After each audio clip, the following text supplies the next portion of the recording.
Fala amigos de orquidófilos, nós estamos começando mais um vídeo para falar um pouquinho sobre a longitude de vida da sua orquídea. Quanto tempo dura a sua orquídea no seu orquidário? O porquê que algumas plantas elas acabam sendo dizimadas mais cedo do que a gente imaginava? Quanto tempo pode durar uma orquídea dentro do seu orquidário? Para responder todas essas questões é muito simples de pensar o seguinte: na natureza nós temos plantas, orquídeas centenárias. Algumas plantas que já ultrapassaram 100 anos de vida na natureza. E tantas outras não chegaram a esse tanto de vida, justamente devido a desmatamento e também às retiradas indevidas de plantas de seus habitats. Porque plantas como a orquídea são plantas resistentes e elas certamente têm uma durabilidade muitíssimo grande. Muito provavelmente você que está começando a cultivar uma orquídea, se souber como cultivar, você vai pegar uma planta hoje com seus 20 anos de idade, com seus 30, seus 50, não sei a idade que você tem, mas certamente você vai embora deste mundo e essa planta estará viva aqui ainda. Vida de uma orquídea, ela está relacionada ao bom cultivo e a forma como você compreende como que você pode fazer para que essa planta continue então a sua vida sempre ativa. E essas são dicas que eu vou dar para você agora. Para dar esse exemplo, eu vou utilizar essa planta aqui, conhecida por todos, uma floração magnífica, essa daqui que é a BLC Almaqui Tipimeli. Uma lindíssima planta, e eu quero mostrar para vocês como funciona o sistema de vegetativo da planta para que você saiba como que ela, no seu ciclo natural, vai se apresentar.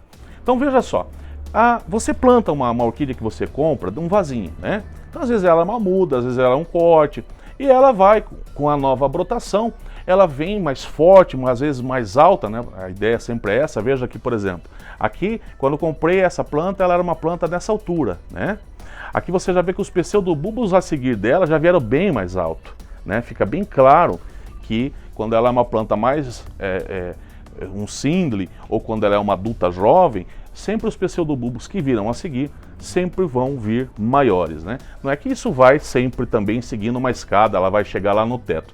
Ela vai chegar no máximo de tamanho que essa planta, seja espécie ou híbrido, o potencial total que ela pode alcançar. E como consequência, todas as novas brotações dessa orquídea, a parte traseira dessa planta, ela tem uma grande importância. A parte traseira, que normalmente a gente vê inclusive assim, em casos onde vê o pseudobulbo da planta soltar sua folha e secar, às vezes o pseudobulbo amarela, a folha amarela escurece, seca e cai. Isso tudo é o ciclo natural de vida desta orquídea, Então é assim que ela funciona. O sistema na natureza ou no nosso cultivo confinado é dessa forma. E aí como que a gente vai compreendendo então essa planta para que a gente dê longitude de vida para ela dentro desse nosso espaço? É muito simples também. Uma vez que essa planta dispõe dessa parte traseira para dar energia para a frente crescer, para que ela desenvolva novos pseudobulbos, folhas e etc., a gente tem que entender que nesse momento é interessante, depois que a planta desenvolveu cerca de aproximadamente 6 a 8 bulbos, que nós venhamos a cortar o seu rizoma. Por exemplo, aqui ela tem esse crescimento, que tem aqui no seu rizoma, e aqui ela já ela desenvolveu o último pseudobulbo nesse tamanho antes de vir com esses maiores. Veja se vocês vão conseguindo compreender como é fácil de entender isso. A partir desse momento, se eu não corto, se eu não faço nada, o que vai acontecer é que, por ciclo de vida natural, essas folhas secarão, elas vão amarelar, vão secar, vão cair, porque elas já dispuseram de saúde lá para frente. Então, se eu faço o corte agora, separando esse montantinho de planta aqui, E venho aqui no pseudobulbo da planta e faço o corte aqui, o que acontece? Eu criei uma nova planta. E aí com isso, ela vai fazer o quê? Até essa parte traseira se tornar uma parte velha, vai demorar mais 2, 3, 4 anos. Essa parte traseira vai continuar dispondo de energia para essa frente, que vai trazer como consequência, outras brotações, e assim vai indo embora a vida dessa orquídea.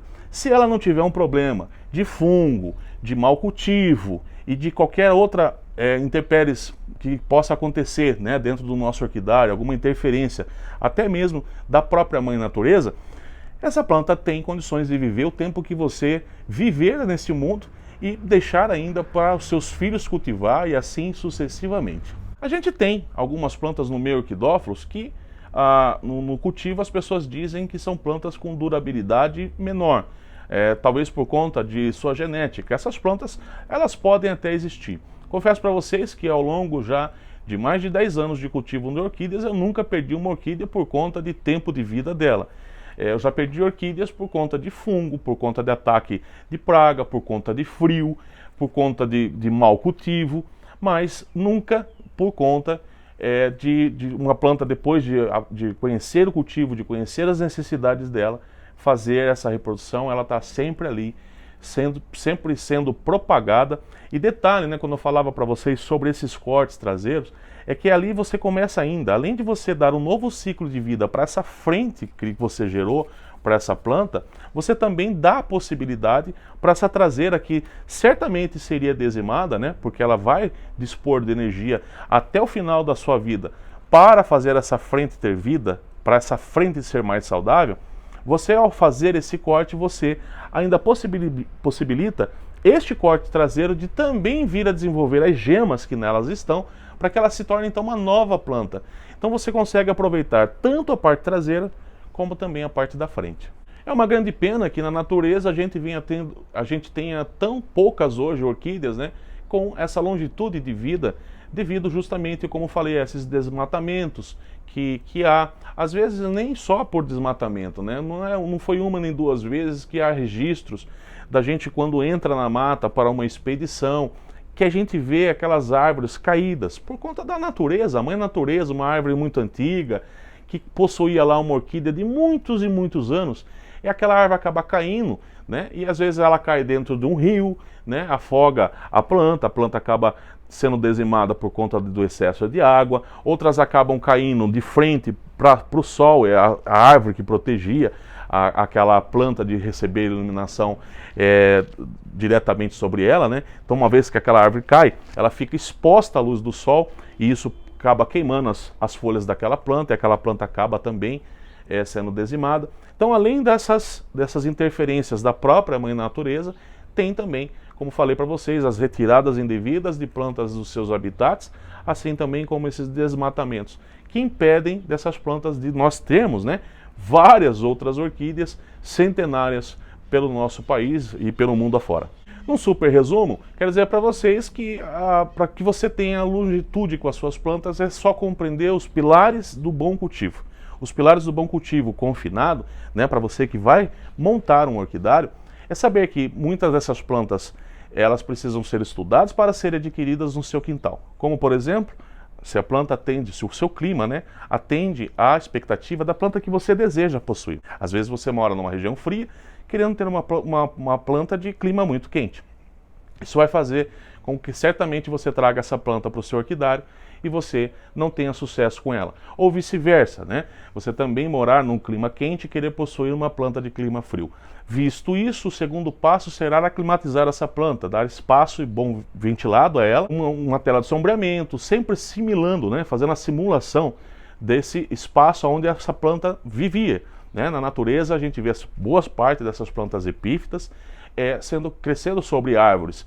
Então, se as árvores estão ali, é para proteger ela desse sol diretamente. A tela de sombreamento, então, ela é instalada justamente para que a gente tenha essa simulação em casa. Os substratos devem ser aqueles que mais atendem também a sua região. Região de clima mais frio, podem ser muito interessante você fazer a utilização de troncos de madeira, de vasos de cachepô e também de vasos cerâmicos, por conta da alta umidade que normalmente se instala nessas cidades que possuem muito frio, né? E já em climas mais quentes a gente pode fazer a utilização de esfagnos e tal. Então tudo você precisa fazer uma experiência desses substratos para adequar melhor essa planta. O local sempre ventilado, não pode ser fechado para que possa ter ventilação. E, claro, a iluminação que não pode faltar para nenhuma dessas orquídeas, sempre adequando a iluminação necessária para cada orquídea. Lembrando que existem plantas que gostam de muito pouca luz e de plantas que devem até ser cultivadas a sol direto. Dito isso, não poderia deixar de dizer que, ainda englobando todo esse contexto do bom cultivo e longitude para a vida da sua orquídea, é acertar as regas que você vai fazer a elas e, claro, entregar a adubação correta. Para saber um pouquinho mais, por exemplo, sobre adubação, tem a série Alimente a Sua Orquídea aqui no canal, caso você queira entender e compreender um pouquinho do como você pode fazer adubação nas suas orquídeas. Esse vídeo estará aqui no final para que você possa simplesmente clicar na tela e acompanhar a série que possui mais de 10 vídeos explicando como que você pode adubar as suas orquídeas com tabela de adubação e todos os produtos que eu faço a utilização aqui. Nós temos um encontro no próximo vídeo aqui no canal Orquídeas em Ação, mas se você quiser se encontrar comigo, você precisa se inscrever. Se não for inscrito, dificilmente o YouTube vai te avisar. Então se inscreve já, não esquece de deixar aquele like para incentivar e comenta o que você achou desse vídeo. Também é muito bacana ler o comentário daqueles que nos acompanham, o que a gente pode estar melhorando para melhor atender a expectativa do seu cultivo. Um super beijo e até o próximo vídeo. Tchau!